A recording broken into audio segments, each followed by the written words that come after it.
Naalala nyo ba yan? Siguro nagtataka kayo kung paano naligaw ang isang simpleng sports writer na tulad ko sa practice ng Rain or Shine.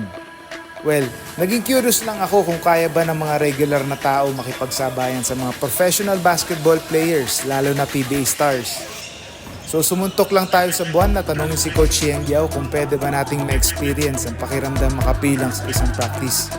And to my surprise, winelcome agad tayo ng multi-titled coach sa ensayo ng team na nagdadala ng bandera ng independent teams. So samahan niyo ako maging isang PBA practice player for a day. Ako si Carlos Acamos and we're taking you behind the beat. Ano nga ba ang nangyayari sa isang PBA practice? At may ginagawa bang kakaiba ang Elasto Painters dito para maging isa sa pinakamagaling na team sa liga? Yan ang inalam natin in this Monday morning practice. Sigurado isa ka sa pinakamaaga na dumating dito. Ano oras ka dumating kanina? Mga 6:40, 6:45 parang ganyan. 6:45 for the start of 9 a.m. practice ha. So ano ginawa mo nung 2.5 hours bago ng practice? So pagdating ko dito,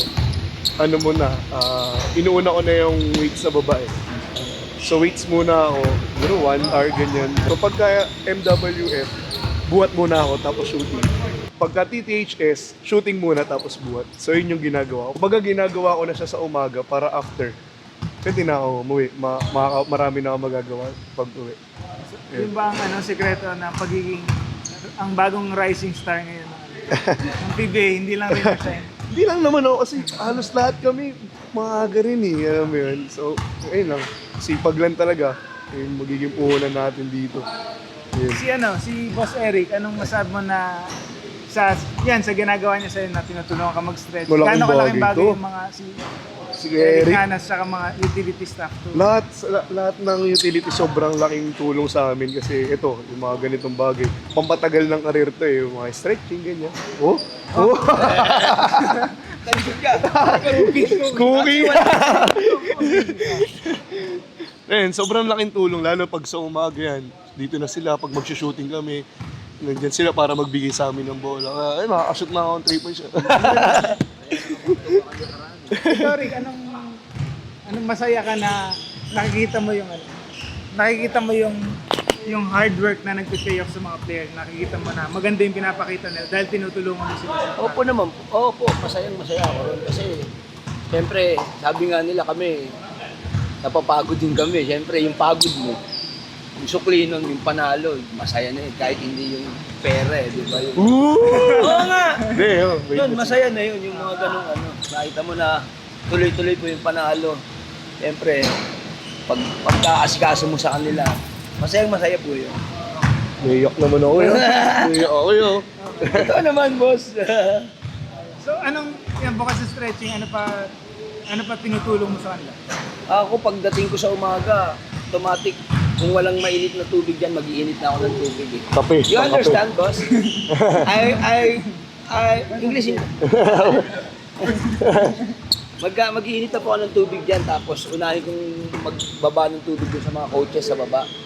Ano yung hot water? Hot water, para kape, tsaka kung anong gusto nila. Okay. Tapos kung sino yung mga player na gusto magpatimpla-timpla ko, kaya lang meron na kaming bagong ron eh.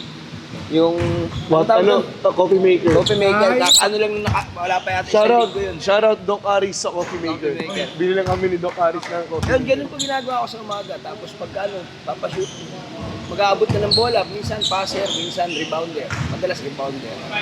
So, Tapos magre-referee. all around ka talaga. All around. Magre-referee ka.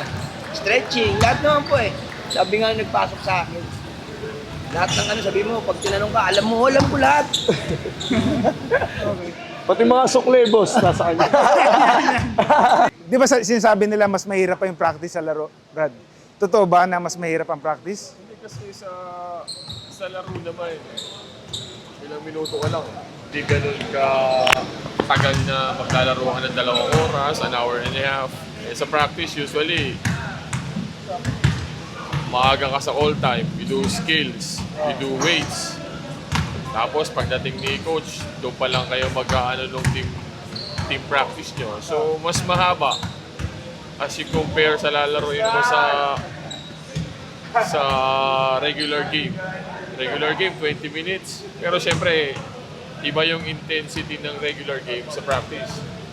Sa practice naman, more on developing yung chemistry ng team, more on, alam mo yung pinapolish nyo lang kung ano yung kailangan ng team. So, if you're a regular person, sa tingin ko pag wala ka sa kondisyon, hindi ka obra. May quote kasi na parang, if you love what you do, you'll never work a day in your life. Yes, Diba? yes. Tama Ganun ba? siguro, ganun siguro. Ganun din dito. Kasi nga, in a span of 4 or 5 hours, mapapagod ka ng gusto eh. So, kung hindi mo gusto to, yung pagod na yun, mapapagod ka, maiinis ka talaga. Kasi nga, banging bodies, you run, siyempre nag-iisip ka pa. Lahat na po, kumbaga full body ang gagana rito sa practice. Ako, tingin mo, sports writer. Tatagal ba ako ngayong araw? Sa klase ng isay namin, sa tingin ko tatagal ka kasi light practice lang. Ay, ganun. Pero kayo kasi ang fast-paced offense sa liga. Tingin mo mas nakakapagod ang practice nyo kumpara sa ibang team. I don't see kung ano yung mga ng iba eh. Hindi masabi na. Oo, hindi. Laki na ng inano nito eh. Dati, relax lang ensayo niyan eh. Talaga? Ngayon, medyo na siya. Nagle-level up din siya. Kasi nga, marami rin naman Evolution. coaches na nag-evolve into another level of Ah. Pero the usual type of practice with coaching, kung ano yung practice naman Monday, pag isang linggo ganun yun. Talaga? Okay. Ganun yun. Mag-iiba lang yung siguro 1 or 2 drills, pero most likely, it's the same as kung ano yung Monday until Friday. Okay. Sige. Alalayan mo ako. Hindi, huwag mo akong alalayan pala. Banggay mo kung gusto mong banggay. Out. Oh, ikaw ba? Thank you. Ilan taon ka na ba? Magkakarenta na ako. Wala na, hindi ka na pwede dito. Overage na? Ano ba oldest rookie? Di ba si Pacquiao? Ano ba si Pacquiao ng Nagmahal? 36 ata siya. Hindi oldest rookie ka na. Pwede. Siya ba katumba to? Early 30s lang ata si Lou. Ang alam ko hindi ko sure pero alam ko early 30s. Ako, di pa ako nagpapadraft. Oh. Kaya pwede pa rin ako. Wala namang age limit, di ba? Meron na yata. Ano? Meron na yata sila nila. Wala. Meron ba? Talaga. Okay. Alam ko rin na si Sean eh. Sean. Del Ponso. Ayop. Kinukuhi mo pa ako Si Sean bumalik. Ayop. Si Sean. Matutupad yung natin, lifelong or childhood dream natin ngayon dahil di man tayo makakalaro sa PBA pero makaka-practice tayo ngayon. So, iniintay lang natin yung after nitong offensive drills, offensive sets pa lang muna Rain or Shine. So, after nito, baka pasalihin na tayo ni Coach. So, Coach, thank you sa pag sa akin na matupad ang pangarap ng mga basketball player na makalaro sa PBA. Kahit sa practice lang.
Hindi na 14.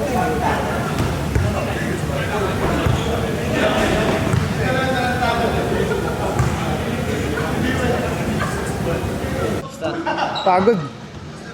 Pangit ano, puro baldog. Wala na shoot. Ilang attempts ka? Ha? Parang 3-4. Wala ako yun. Dami mga pass sa akin. Pero makikita mo na team ball talagang rain or shine na kahit sino. Di ano, doesn't matter who scores, pero pag sino yung pinaka-open man. Tapos kita mo yung fast pace talaga yung offense. Takbuhan. How important are practices para mag-translate sa laro? Parang dito kasi nagkakaamuyan. Minsan, hindi naman ina-allow ni Coach magkamali. Pero ina-allow niya na gawin namin mga gusto namin gawin sa game. So, sa ensayo, ginagawa namin kung ano yung pwede namin gawin sa game. So, importante kasi madalas yun yung nangyari sa game. Kaya, ayun.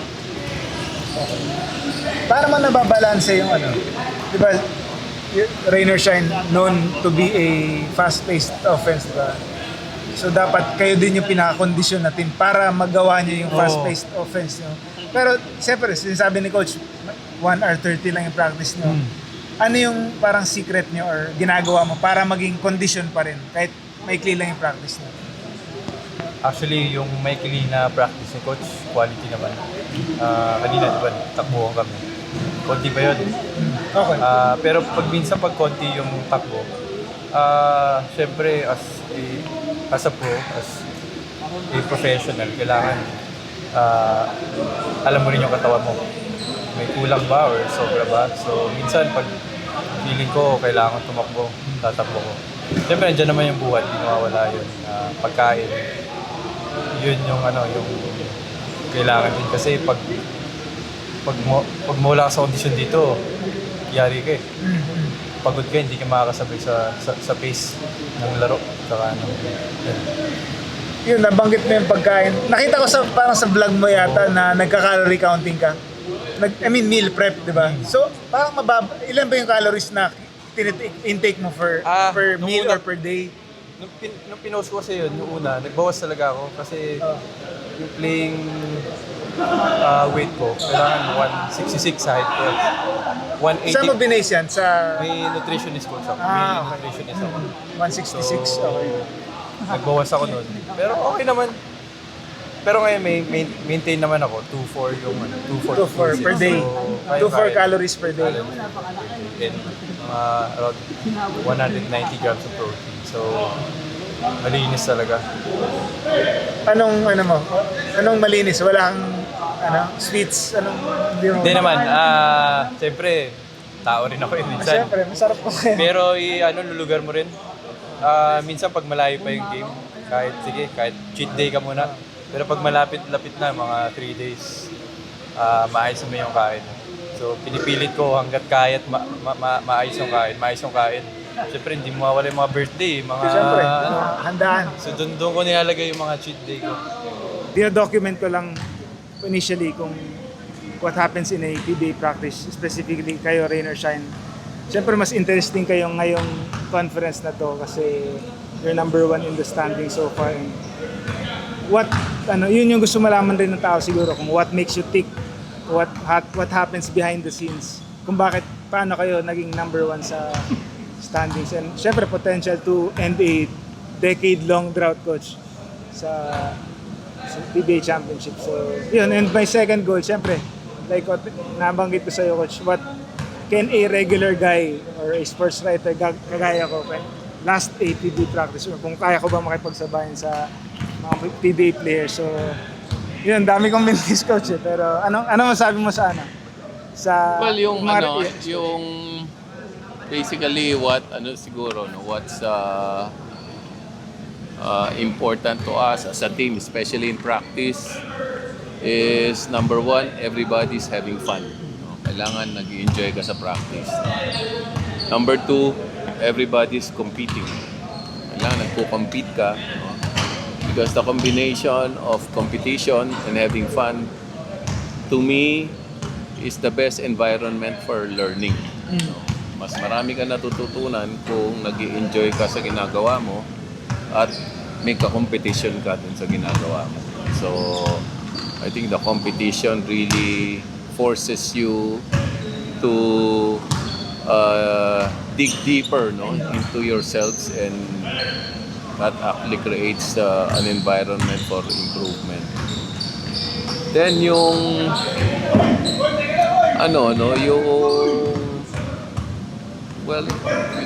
increasing our chances of going to the semis, maybe playing in the finals.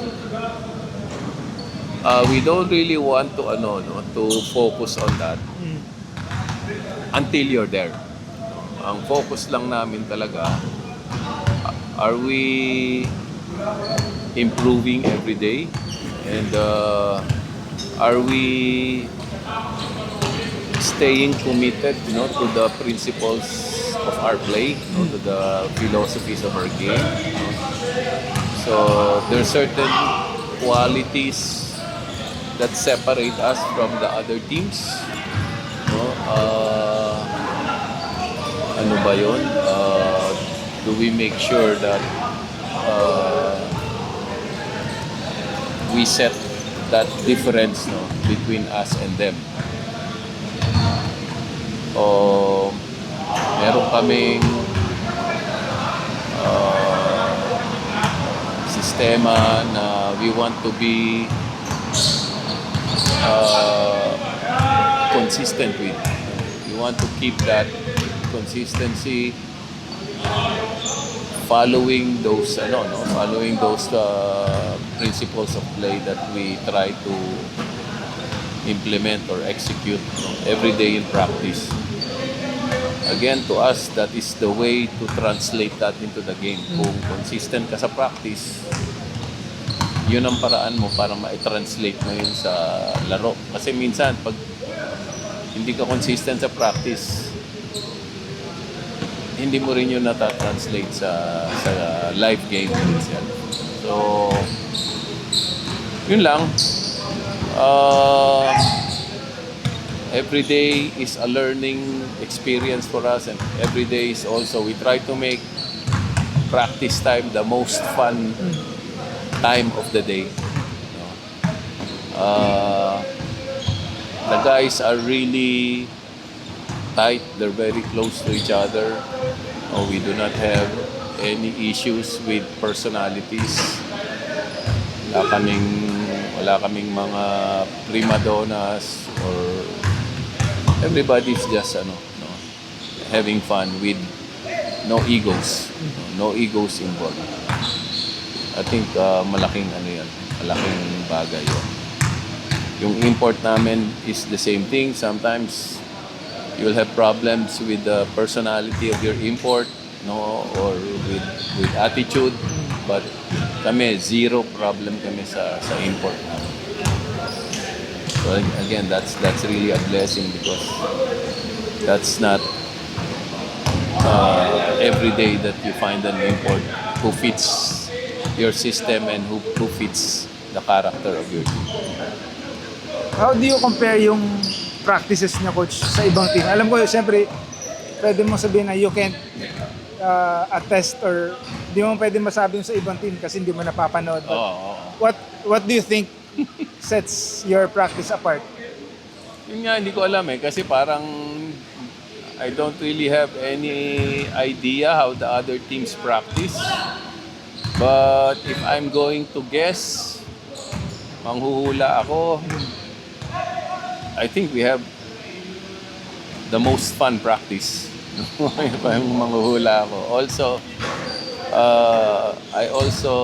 I'm also guessing that we probably have one of the shortest practices.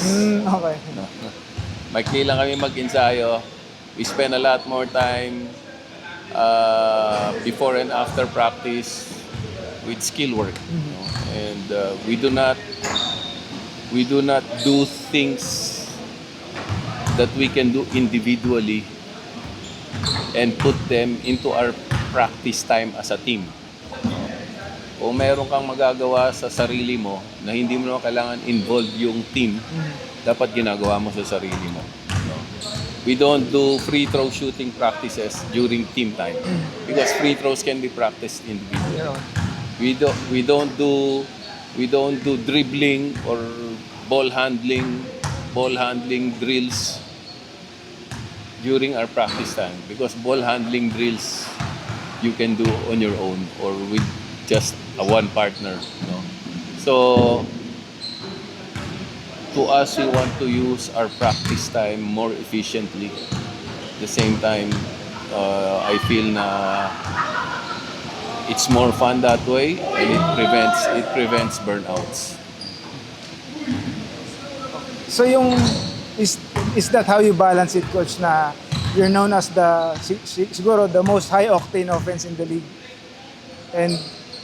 And parang ano na rin the best condition dahil kayo yung high octanes, you should be the best condition team. So Yes, is yeah. that how you balance it? Yeah, I feel we're the best conditioned team and we do not do conditioning in practice. Parang kumbaga yung kung ano yung ginagawa before and after, yun na yung that makes up for the Yes. short practice time. If you feel you're not conditioned to play at the pace of our team, that is a personal accountability thing.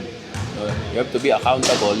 If you cannot keep up the pace, the team is not going to wait for you to be able to keep the pace up with them. You have to be accountable for your own conditioning so that you can keep up with the pace. Do you think I was able to keep up, Coach? Kahit paano dun sa... Mga isang linggo pa, Isang pwede linggo na. pa. Oh, isang Sige, Coach, linggo pa. practice ako. Pero yun nga, Coach, dami kong mga point blank range miss. But assessment mo lang sa kahit paano.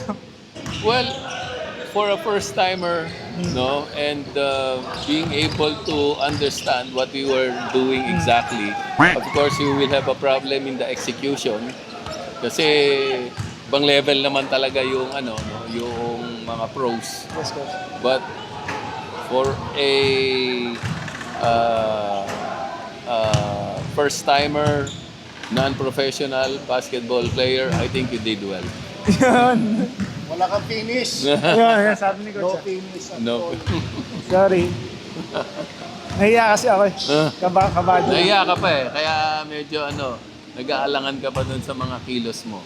Pero after a while, once you get used to it, na yan, magiging mas madali na. Pero yung mga rookie mo, Coach, hindi naman dumaan sa ganun. Kumbaga, na agad sila. Siguro at a First certain, impression agad at na. a certain level, no? Kasi I don't think yung mga practices nila nung nasa ibang team sila is the same way we practice. There's a period of adjustment. Parang yung ganun din. Yung sa'yo may period of adjustment. Okay. Maraming salamat, Coach. Thank you. Nag-enjoy ka. Siyempre, Coach. Ikaw lang nag-accommodate din sa akin dito. Naisip ko lang kasi, Coach, parang interesting din sa mga viewers. Parang documentary style na pag-vlog. Ramdaman nila. Yes, Coach. Thank you. Maraming salamat. Okay.